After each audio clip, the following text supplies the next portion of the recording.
Is SWBC Mortgage's Dallas Cowboys Crosstalk. Check this out. Broadcasting live from the Cowboys Club at the Star in Frisco. Brought to you by Blockchain.com. Invest like your icons with Blockchain.com. The National Medal of Honor Museum. Join the mission at mohmuseum.org.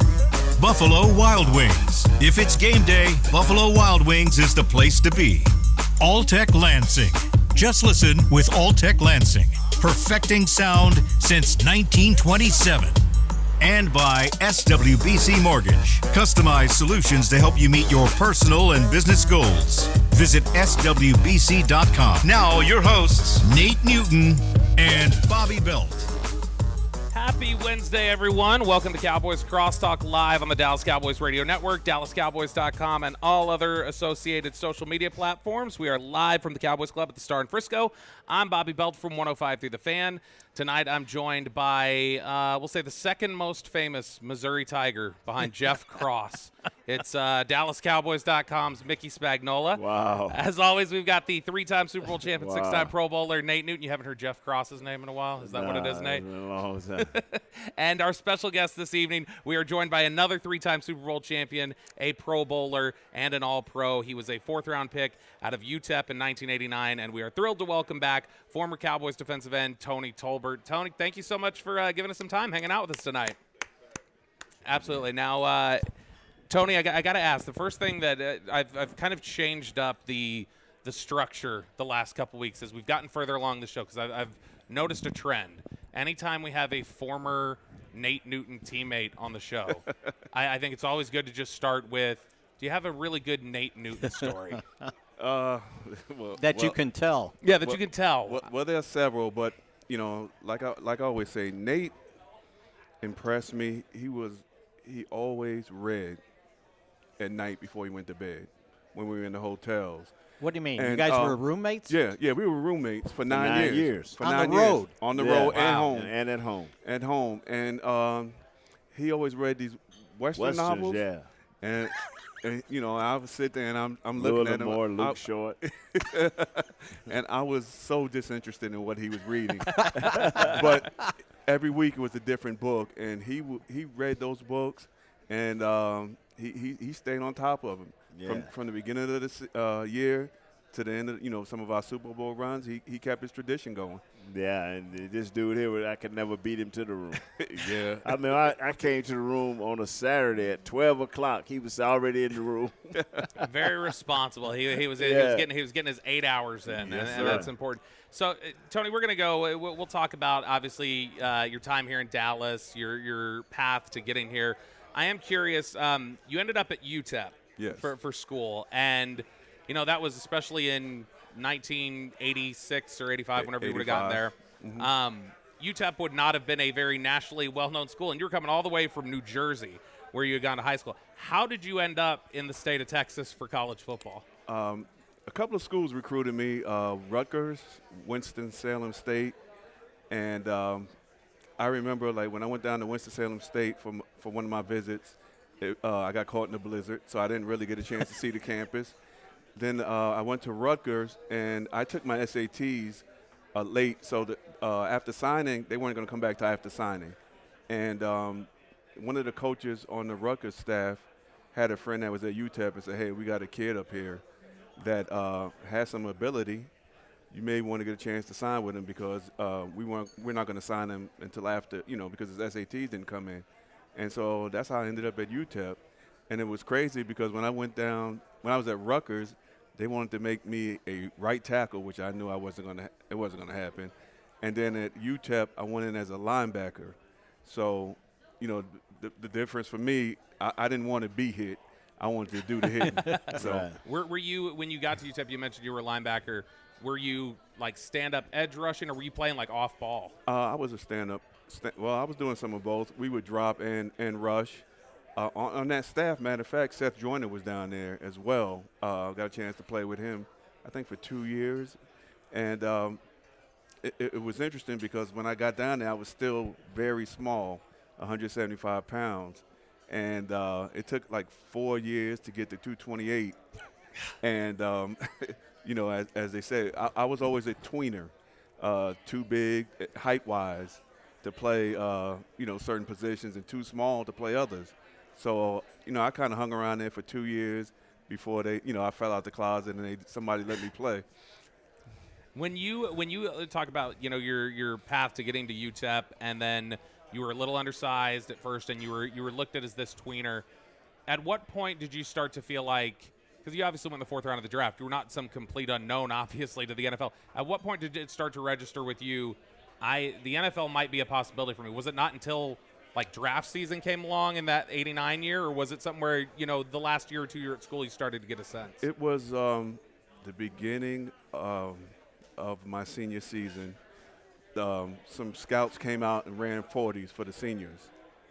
And I probably ran the fastest 40 I had in my life. And during that, we went to meetings that night, and my linebacker coach stood up and said, you just got yourself drafted. And I was like, well, I mean, I didn't think of it that way, but that was his words. And I ended up having a pretty good senior season, and the rest worked out for me. So growing up in New Jersey, and you go to UTEP, was it a culture shock? Oh, yeah, it was rough.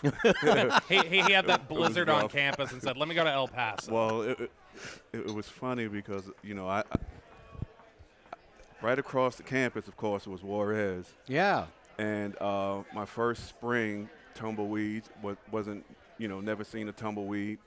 And then, I probably shouldn't tell this story, but it was funny because in the spring, a lot of the guys were sitting out in front, the football guys. And I'm like, okay, what's going on here? I'm going to go out and just check it out.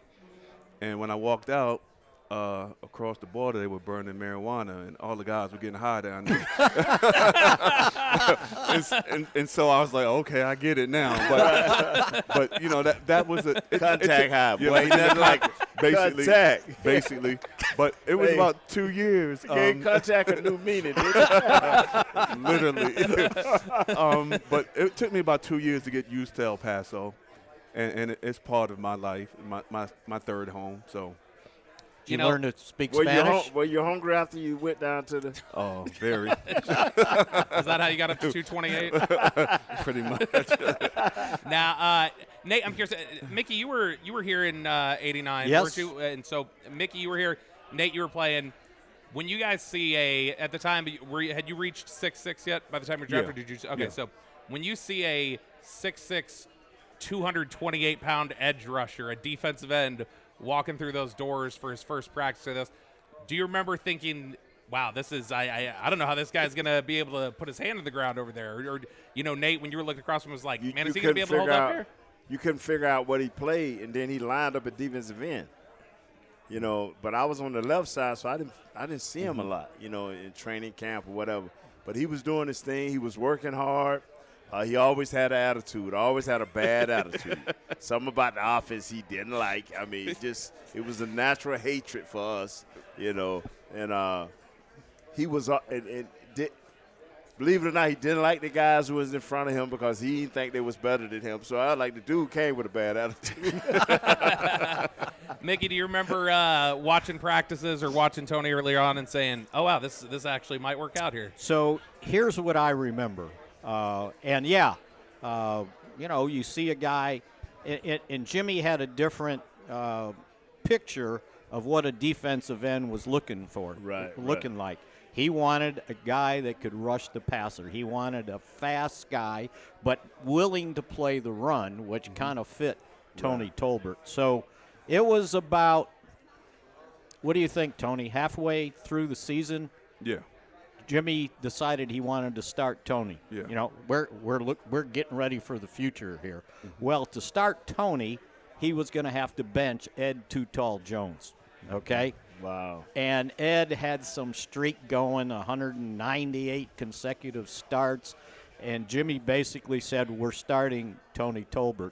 And I don't know if you remember all this, but all of a sudden, the Valley Ranch, the facility got inundated with phone calls. The fans were pissed off because they were going to stop Ed Too Tall Jones' streak. Do you remember that? I took a lot of heat for that. Got a lot of hate mail for that. Yeah. But it wasn't my decision, and so I kind of went back to Jimmy. It's like, look, I'm getting a lot of heat.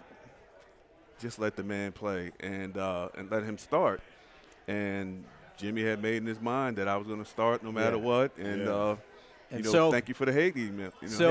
So he said, okay, fine, Ed can start. Yep. And what did he do? Play a series? Yeah, and then he started the series, and I came in after that. And so he got his consecutive streak going to 200.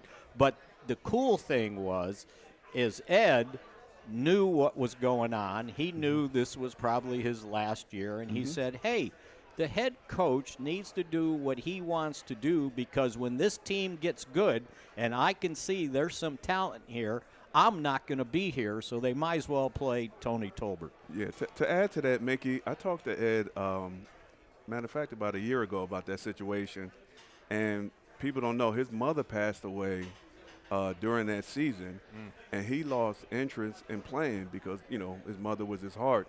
Yeah. And Jimmy wanted him to come back the next year and be around and still, help the younger guys, professionally, show them what to do, et cetera. But he didn't want to come back. When you said, here's a guy 6'6", whatever. Well, he's behind a 6'9" guy. Right, yeah. They were still waiting for him to grow a couple more inches. It's interesting that you mentioned the hate mail that he got for potentially breaking Ed's streak, and how you had an awareness of that. No. This is not the time of social media or anything else. But Dallas is different. Dallas has always been social media. And that's exactly kind of where I'm going with this, is that do you guys remember during that 89 season, for both of you and for Mickey, for you as well, do you guys remember having a keen awareness of, man, there is so much intense pressure in this building right now from the outside of, can these upstarts do it? Whether it's the upstart owner and the upstart head coach and the upstart players that are replacing these long-standing veterans. Do you guys remember having a sense of that pressure from the outside? Definitely. I because, I grew up a Cowboy fan. So you grow up a Cowboy fan, whether you close or far away, you get a feel for things because you don't want it to change. But change was inevitable. And when Mr. Jones came in and introduced Jimmy, it started. We were here, me and Mick, when Coach Landry, when they was like, the game has changed, passed him by, he's not this, and need to get rid of him. As soon as, they make that announcement, then all the fury started. I'm like, wow. I didn't know they loved Coach Landry this much, because the last 6 months ain't been nice. But all of a sudden, they love him. So it's Cowboys. It's the star. Fickle fans. Yeah. It's the star, man. Well, I can remember putting that pressure on him, right? Yeah. And then you got this sense. So they started off 0-8. Right. And you got this sense where, okay, you can't keep picking on them. They just don't have the personnel to be much better than what they were. Now, there were some young guys there that were growing. And so I kind of decided, all right, at some point, you got to just find some good stuff, right? But I was resigned that it was my first year at the paper to cover the team by myself, and I was going to have history because they're going 0-16, right? And they were going to be the first team in NFL history to go 0-16.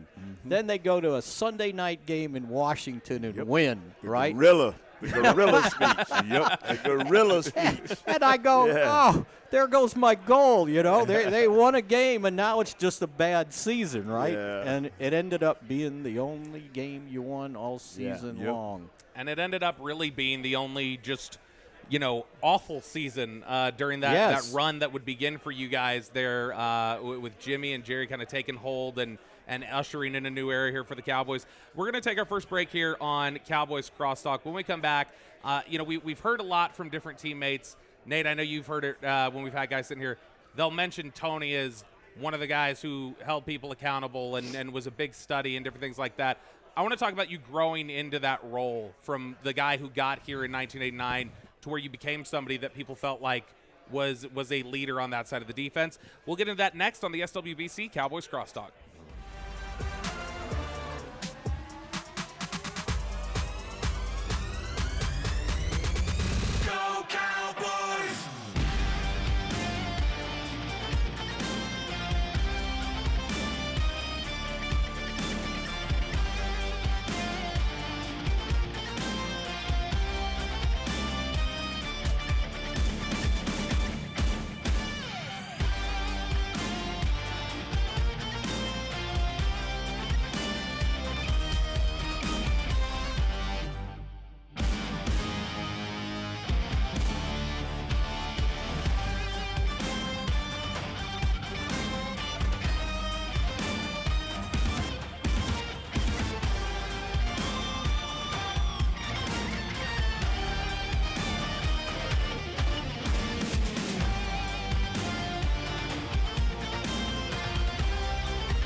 back to SWBC Mortgage's Dallas Cowboys Crosstalk. Yeah, check this out. Broadcasting live from the Cowboys Club at the Star in Frisco.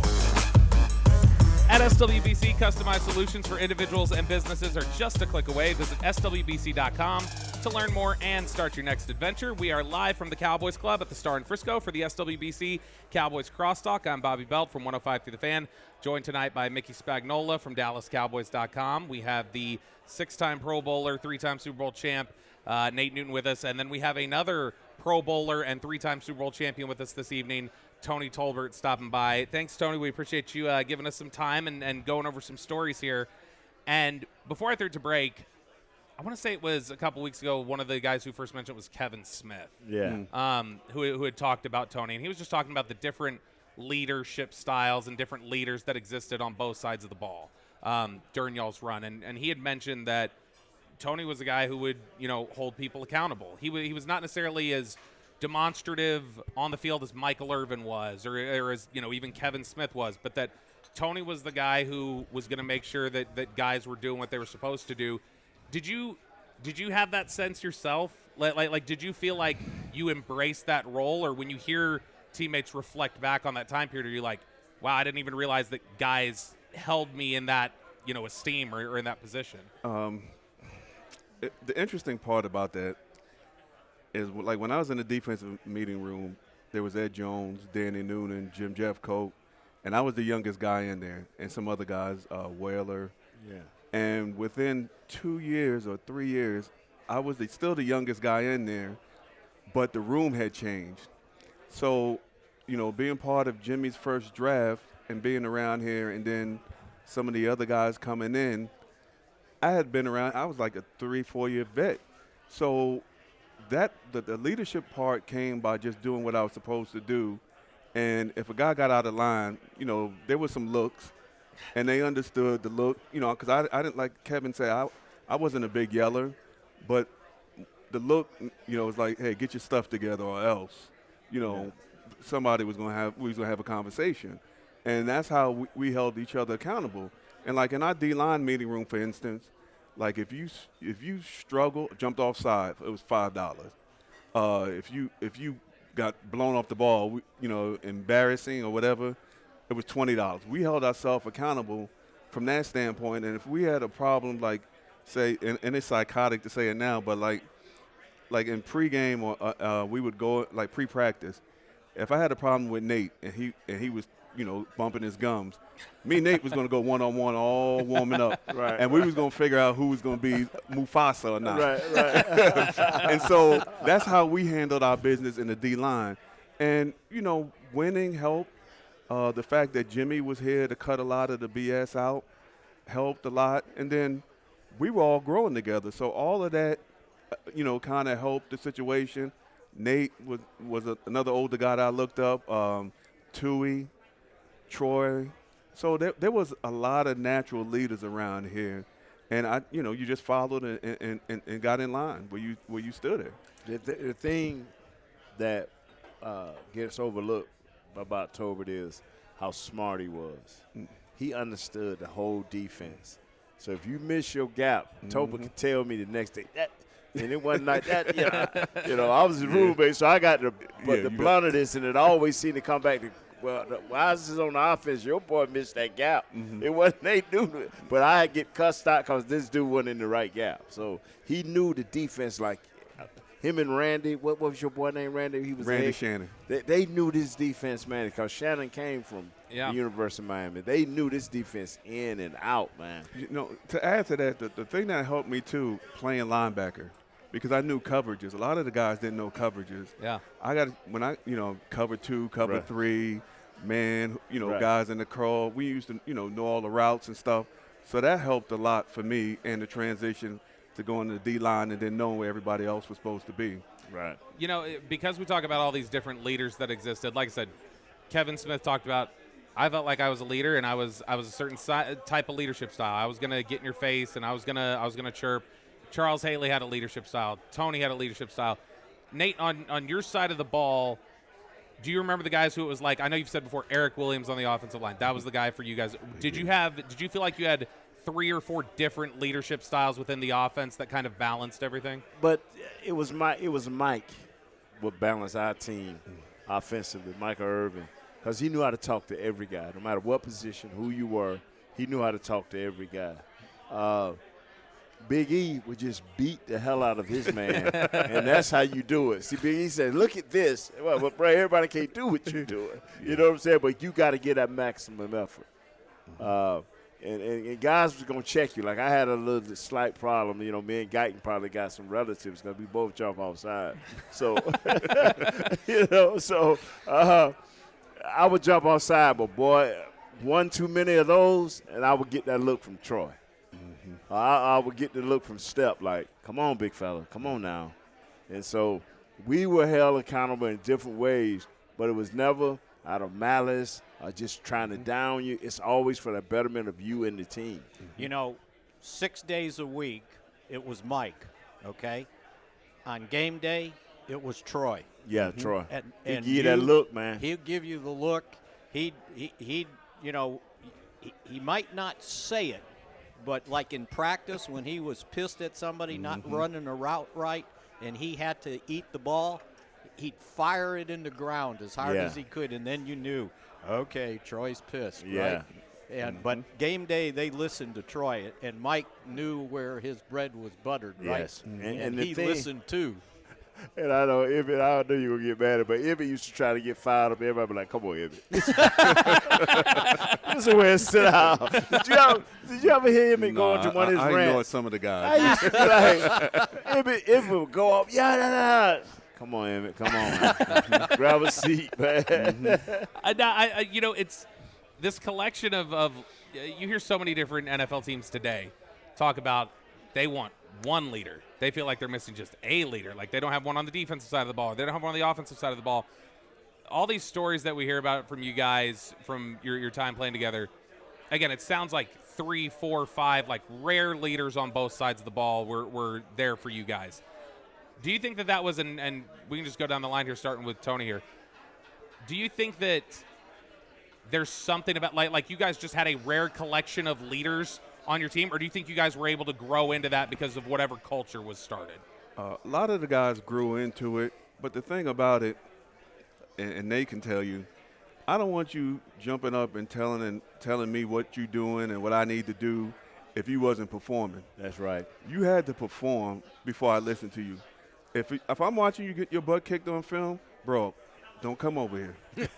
Just bottom line, don't come over here talking crazy or anything like that, because it could go back to you the wrong way. Yeah. And that's how we felt. So as for the different styles and everybody else blending in, it just flowed. Sometimes you needed different guys to just step up in certain situations, and it worked out for us. Right. And that was the great thing about it. Do you think, Nate, when we've talked about, man, let's find some more toughness over here, let's find this or that over here, do you think that given the experience that you guys had, that you say, I know it can be pulled out of guys. I know it can be created, even when you don't necessarily think it's there. You just got to find the right mix and set the right tone. The thing is, Deion came from the 49ers, and that was a truly talented team because Deion said they wasn't as close. Now, they had a few guys that hung, but they didn't do it like we did it. And so when he came here, like, man, I'm home now. This is where I fit. Because he found his niche and where he fitted, and we all did our thing. And so what I tell people is once in a lifetime, you'll get what we got. And I think the early Steelers teams, talking to Mean Joe Green, they had that. That it's just every team sometimes, like, I don't know how close Detroit is, but they just talent whooping everybody right now. You see what I'm saying? They just talent whooping everybody. But they, in another year or two, they could be that. You know what I'm saying? Yeah. Hey, man, we were like this. When you point to a team like Pittsburgh, who had that, Pittsburgh universally considered the team of the 70s, Dallas team of the 90s, do you guys think you guys won because that was the margin difference, was the collection of personalities and culture you had? Or do you think that culture developed because you guys were winning? I think with Coach Johnson, he wasn't going to accept anything else. And when you bring the talent in and you unleash the talent, it's a different story. He knew what Tolbert was. He saw in that 6'6", 228 pounds, and in 3 years he was 245, 250. You know, then in his about your fifth year, that's when you went 260. 260. He was the man because he went from just playing the run and crying every Saturday night to me to all of a sudden he had he was the full deal. In his fifth or sixth year, he was the man. And the thing about it, he wasn't going to come off the field and it hurt him. It hurt him because he would not rest his body. He would not learn to come off the field until his last year when he played. He rested and had the most sacks in his career because that's just who he was. That's just how we were. So from a leadership standpoint, though, let's not kid ourselves. It was Jimmy Johnson, right? Yeah. He was going to run things. He was going to set the tone. He would set the tone with us in the media on Tuesday, and he knew these guys were listening. When they came into practice on Wednesday, it's like, oh, Jimmy's not in a good mood. We better be careful. Yeah, but the thing is, still it's like a drill sergeant that have a bunch of new recruits. He's breaking them down, and once he builds them up and they know the rules, once we knew the rules, he just unleashed us, bro. He would never lie to us. If we should beat a team, I remember the time we playing Green Bay, and it was up in Milwaukee. And a couple of the announcers got mad, and Jimmy came in and told us, well, I just did an interview with a couple of announcers, Brent Musburger and the other, and Randy Grandshaw, whatever his name, Randy whatever. And he said, yeah, I don't care if as long as we win, I don't care if it's about 3 or 300, as long as we win the game. If y'all go out there and don't make no bad plays and y'all just play, we going to beat them. They got mad. But Jimmy wouldn't lie to us. He just tell us how it is. And if we was playing a team that was equal talent, he thought maybe a little bit better, fellas, he would give us the same speech, but it's just in a different way. Yeah. The expectations changed the more we won. Yes. And the accountability for each other. Even though Jimmy set the tone, we were like, look, don't come in here and mess this up. Yeah. I'm serious. We told a couple of guys that. Don't come in here and mess this up. We got something going. You could see us become – it was a bunch of alpha dogs running together. Yeah. And, we didn't have any we were mad with each other because we all wanted to play. But when it came to Sunday, it was about our business. We was going to do what we needed to do to take care of our business, make sure we impose our will on you. And then we're going to get back on this plan, or we're going to go, wherever we did, and then moved on. And that mindset went through the whole Jimmy's time here and into Switzer. And so when other people came into here, being drafted, whatever, it was like, look, pick it up. This is where we're at. And if you weren't going to be there, Jimmy would get rid of you. Yeah. Let's go ahead and take our second break. When we come back, we talk about a lot of the struggle that existed for you guys early, and Mickey was talking about almost this bad news Bears setup in 1989 where there was a lot of struggle there, and you were wondering, man, are they going to put this together? I'm curious when we come back from break. I want to hear from all you guys a moment that sticks out to you during the lead up to you guys winning Super Bowls where you're like, oh, this is going to work. It's going to click into place. We know we're going to have success here. So we'll talk about that when we come back here on the SWBC Cowboys Crosstalk. Clear.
Back to SWBC Mortgage's Dallas Cowboys Crosstalk. Yeah, check this out. Broadcasting live from the Cowboys Club at the Star in Frisco. At SWBC, customized solutions for individuals and businesses are just a click away. Visit SWBC.com to learn more and start your next adventure. We are live from the Cowboys Club at the Star in Frisco for the SWBC Cowboys Crosstalk. I'm Bobby Belt from 105 Through the Fan. I've got Mickey Spagnola from DallasCowboys.com sitting with me tonight. We also have the three-time Super Bowl champ, six-time Pro Bowler Nate Newton with us, as always. And our special guest this evening is a Pro Bowler, All-Pro, and also a three-time Super Bowl champion, Tony Tolbert. I asked you guys before we went to break if there was a moment, because I think at least narrative-wise, Mickey, you were on the beat at that time, so you would probably have a better idea of this. But in retrospect, it seems like when people tell the story of the 90s Cowboys coming along, they like to point to the trip to RFK in 91 when Washington was undefeated as like, that was the statement that Dallas is eventually going to arrive. Like they're starting to make their statement a little bit. But I'm curious for Tony and Nate, you guys as guys who played in it, and Mickey, as you somebody who's covering it, when did it shift from, this might work, this thing we've put together here that so many people were doubting early on, this might actually work? For me, that Monday night game when we played Washington, and they had just won the Super Bowl, I believe, and they came here into Texas Stadium, and we took care of business that day. And the energy level, the crowd level, how competitive we were, I was like, oh my God, this is different. And that was the first time where I saw everything just click together, offensively, defensively, and special teams. And that was probably my moment for me, that we're here. For me, it was we had success after that. But for me, when we was in the locker room celebrating a loss behind Detroit, man, when we had that, we went up to Detroit and we didn't fare well. Which one? You lost to them twice in that same year, right? For the playoffs. The playoff loss. Yeah, that's when we went up in there. I felt good when we played them the first time, but when we went up there and we lost, we was kind of like, even the coaches was kind of like, hey, we here. And Jimmy came through that door cussing and getting on us, the coaches, everybody saying, if y'all think this is it, you're sadly mistaken.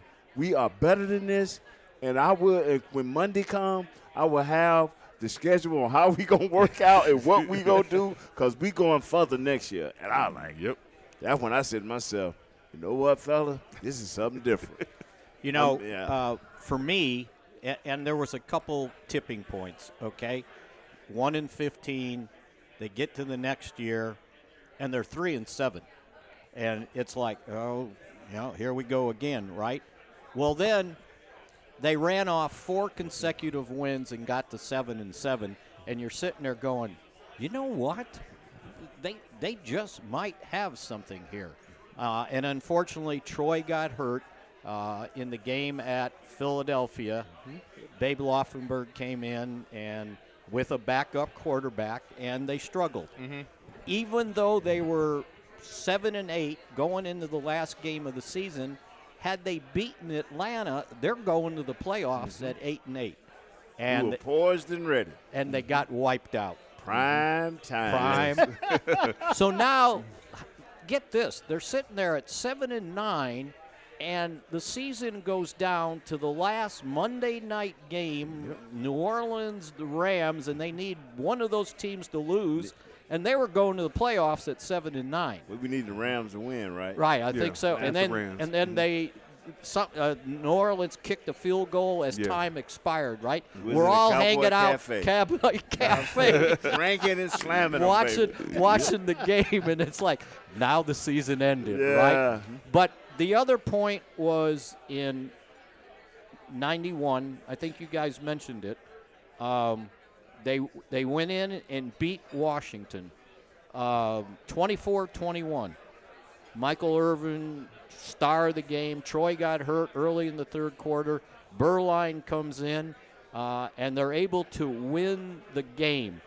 And And at that point, that ruined a perfect season for the Redskins because they finished 14-2, and they gave up the last game. They didn't need to win.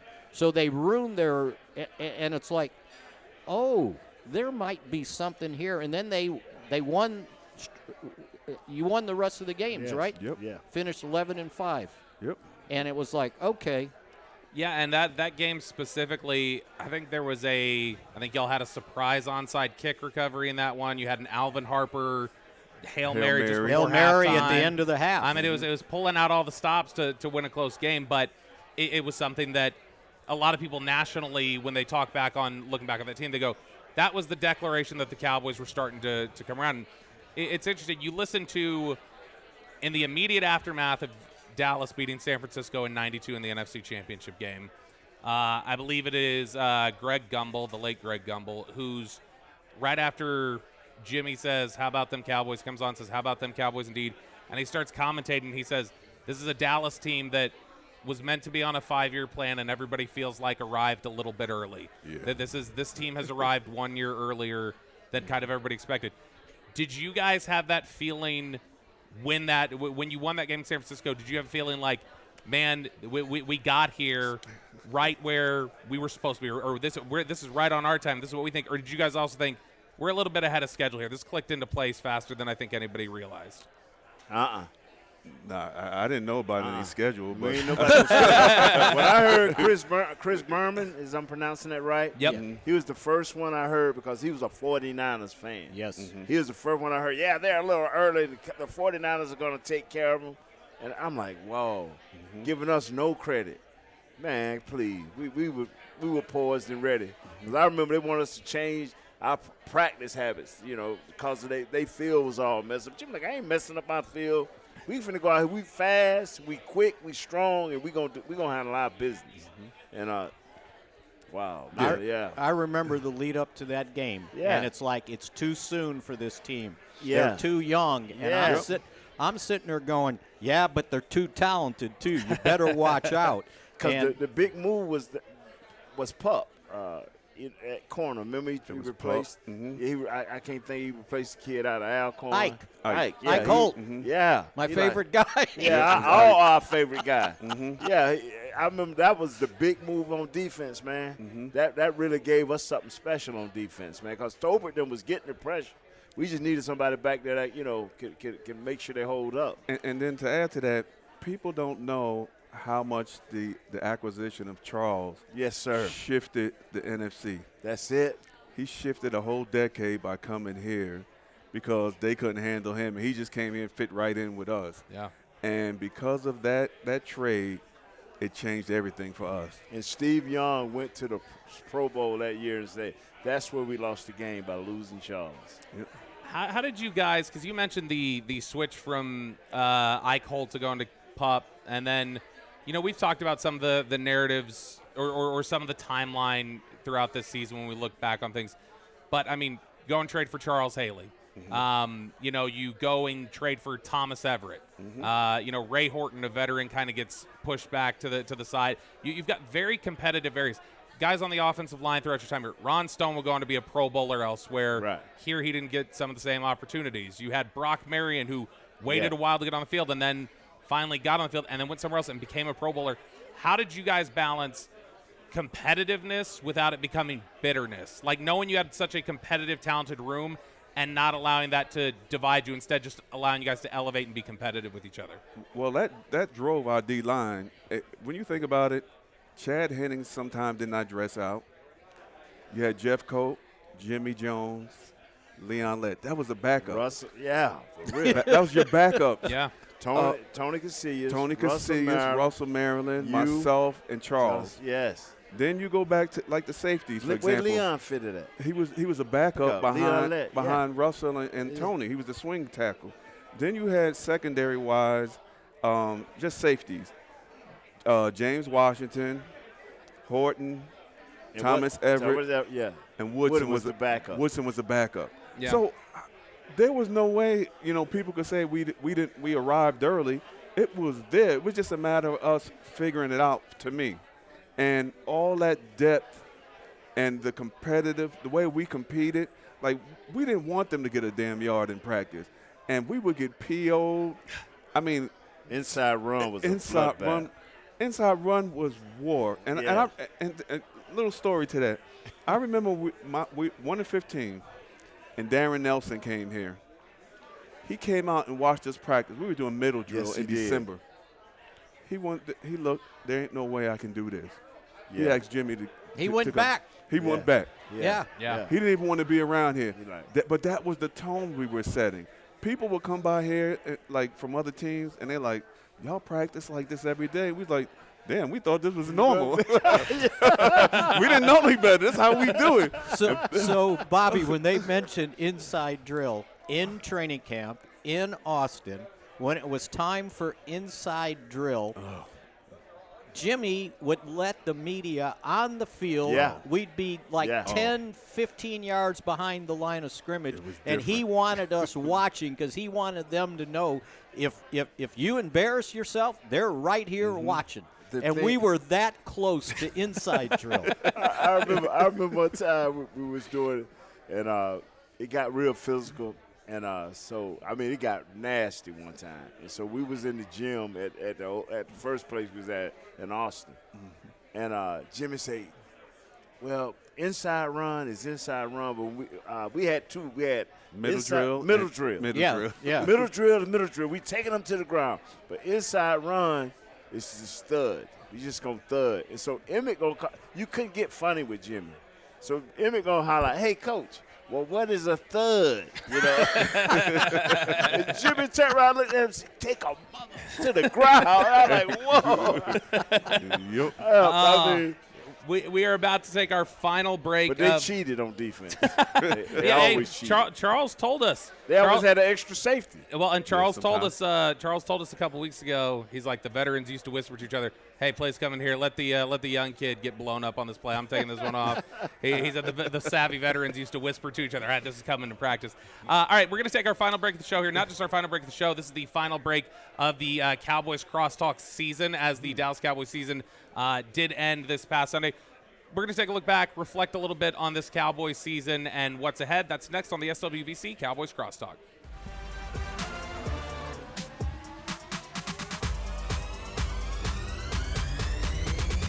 Go Cowboys!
To SWBC Mortgage's Dallas Cowboys Crosstalk. Yeah, check this out. Broadcasting live from the Cowboys Club at the Star in Frisco. At SWBC, customized solutions for individuals and businesses are just a click away. Visit SWBC.com to learn more and start your next adventure. We are live for the final time from the Cowboys Club at the Star in Frisco for the SWBC Cowboys Crosstalk. I'm Bobby Belt from 105 through the Fan. I got Mickey Spagnola from DallasCowboys.com here with us, the three-time Super Bowl champ, six-time Pro Bowler Nate Newton, who's been with us all year. And then our special guest this evening is the Pro Bowler, All-Pro, three-time Super Bowl champion, defensive end, Tony Tolbert. Guys, as we kind of reflect back here in these final few minutes of the show and as the season wraps up, coming to an end last Sunday with the loss to Washington, we'll start here, I guess. Mick, we'll start with you, and we'll just kind of go down the line. Reflections on what's the overall theme you think coming out of this season, and the thing that you think, all right, the focus is clear that moving forward, this is the narrative about the team, or this is the biggest question that this team has to answer? Well, number one, some of the most important guys on this team suffered some really bad injuries. So will they be ready to play in time to start next year, and does it affect their ability to play?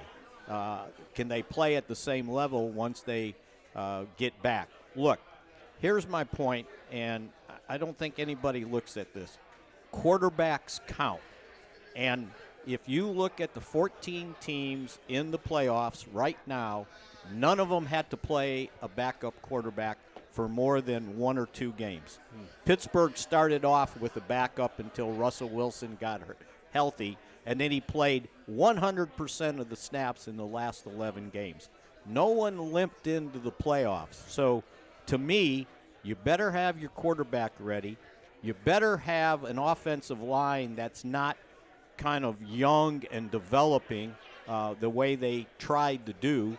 And then you're going to have problems against the salary cap again. Everybody thinks, oh, well, they learned their lesson. They're going to go out and spend.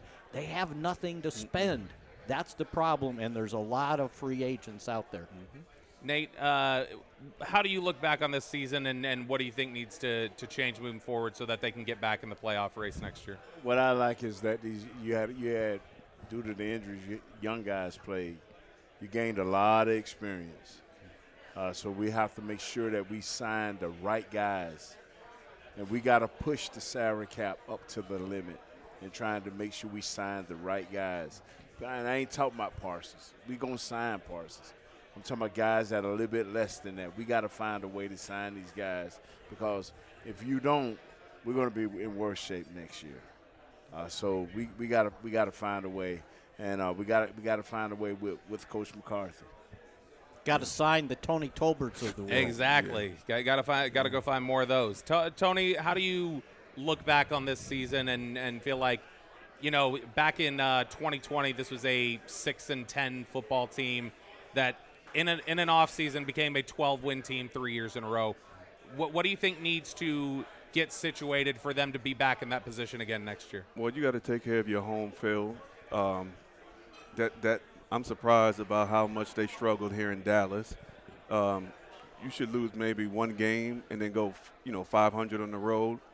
The struggles at home you have to take care of. Development, like Nate said, you got to start making sure you draft guys, but you have to develop them on the process of that. And then does Dak separate, even though Dak is coming back, do you close the gap on Washington and Philadelphia, the two teams in front of you? Because if Dak comes back and you still, 8-9, you're going to be in a heap amount of trouble. And then health. You got to be healthy. Availability is the biggest thing for this team. Just here in the last 2 minutes that we have, the Cowboys, their top picks last year, Tyler Guyton, Marshawn Kneeland, Cooper Beebe, three guys there who played in the same position group that you two played in and are likely to be filling or potentially could be filling some big voids left behind by long-standing veterans. DeMarcus Lawrence, there's no guarantee he'll be back next year. Zach Martin has talked very reflectively about how he couldn't be back next year. Tony, if you were to to give one piece of advice to Marshawn Kneeland as a guy who's a rookie this year and dealt with some injuries and is going to need to potentially step into a role vacated by a big-time veteran, a big-time leader in this football team, what would you get in his ear about? Get healthy. Take care of yourself this offseason. Get strong. Do the little things that you know that will make you better. And then it's okay to go back and watch the film and look at where you struggle so you can correct those problems where they won't become a major problem next year. Everybody, like when we used to play, we used to go back and watch everything we did, both good and bad, and they would harp on the things that we did wrong so we could correct them when we're in the spring. And that's probably the biggest thing. Go out and take care of your business in the off season and make sure you protect yourself going forward. Nate, That's really the same quick. thing you would tell the offensive line. Guyton and BB? But yeah, it's the same. We battling one another. It's the same thing, and it's the same thing. And BB's going to take a jump next year. Neeland is going to take a jump. The thing is, can my man mentally take a jump, Tyler Guyton? He's got to take a mental jump in the weight room. That does it for us this season on the SWBC Cowboys Crosstalk. Thanks for hanging around with us all year. Thank you to Nate Newton, who's hung around all year, Tony Tolbert, all the guests we've had, Mickey Spagnola, all the different people. Thank you to our engineer, Ivan, production team, Jazz, Paul, Scott, Douglas, everyone else, Lake and Allison from the Cowboys hanging out here this year. We appreciate you guys, and we'll be back with you guys later next season. Bobby. This has been a production of DallasCowboys.com and the Dallas Cowboys Football Club. How about this, Cowboys? Yeah!